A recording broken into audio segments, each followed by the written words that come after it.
पूरी झुग्गियां खाली, जितने भी अवैध रह रहे थे सब पक गए।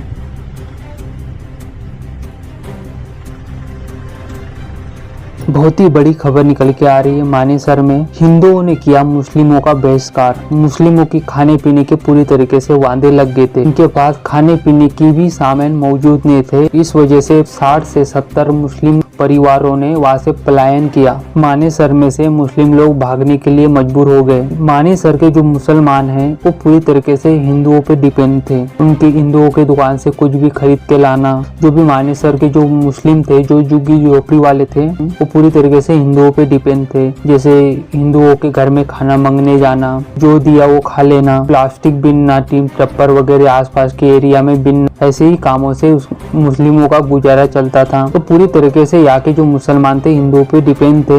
मानेसर के हिंदुओं ने पूरी तरीके से बहिष्कार किया इन कट्टरवादी मुसलमानों का। इसलिए ये मुस्लिम लोग भागने के लिए हो गए मजबूर। ऐसा सुनने के लिए आ रहा है कि ये बंगाल की ओर पलायन कर रहे हैं। पूरी तरीके से कुछ दिनों से जो माहौल चल रहा भारत के अंदर, उससे पूरे हिंदू नाराज चल रहे थे इन मुसलमानों से।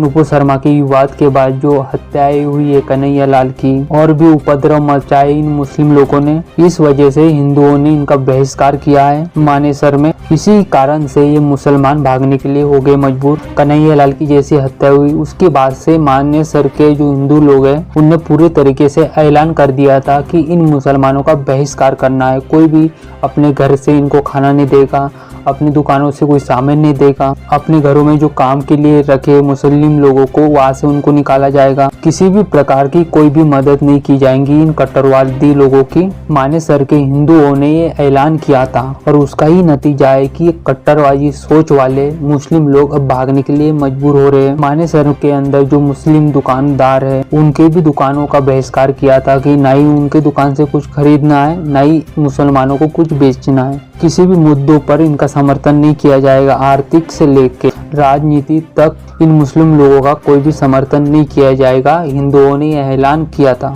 ऐसा भी मानना है कि वाकई जो हिंदू संगठन है इन लोगों को डराया धमकाया भी गया, लेकिन इस खबर की पुष्टि नहीं हुई अभी तक। लेकिन इस खबर की पुष्टि हुई है जो हिंदुओं ने इनका बहिष्कार किया, इनकी पूरी तरीके से हुक्का पानी बंद कर दी। इस वजह से ये पलायन कर रहे हैं। मानेसर के हिंदुओं ने पूरी तरीके से इनका बहिष्कार किया था, उनको बॉयकॉट कर दिया था। उसी का परिणाम है कि ये कट्टरवादी लोग वहां से भागने के लिए मजबूर हो गए। तो 60 से 70 जो परिवार थे मुसलमानों के, वो झुग्गी झोपड़ियों में रहते थे, वो वहां से रातों रात पलायन कर गए। हिंदू साहिका का ये कहना है जब ये मुस्लिम लोग जाने वाले थे तब इनको हमने रोका भी, इस तरीके से क्यों जा रहे हो, ना ही यहाँ पे काम मिल रहा है, ना ही कोई खाने पीने को देता है, ना ही कोई अपनी दुकान से हमें सामग्री देता है। इसी कारण से ऐसे में हमारा यहाँ पे रहना ठीक नहीं है, इसलिए हम लोग जा रहे हैं। तो इस तरह से इन मुसलमानों ने अपनी बात रखी थी हिंदू साहिका के पास। जब उनसे पूछा गया हिंदू साहिका ने कि क्यों जा रहे हो, तो ये कारण बताया कि जब हिंदुओं ने एकजुटता की कसम खाई थी, हमारा बहिष्कार किया था, उन्हीं कारणों से हम यहाँ से जा रहे हैं। तो आप लोग समझ सकते हो जब हिंदुओं ने मिलकर इनका पूरी तरीके से बहिष्कार किया, ये मुस्लिम लोग जो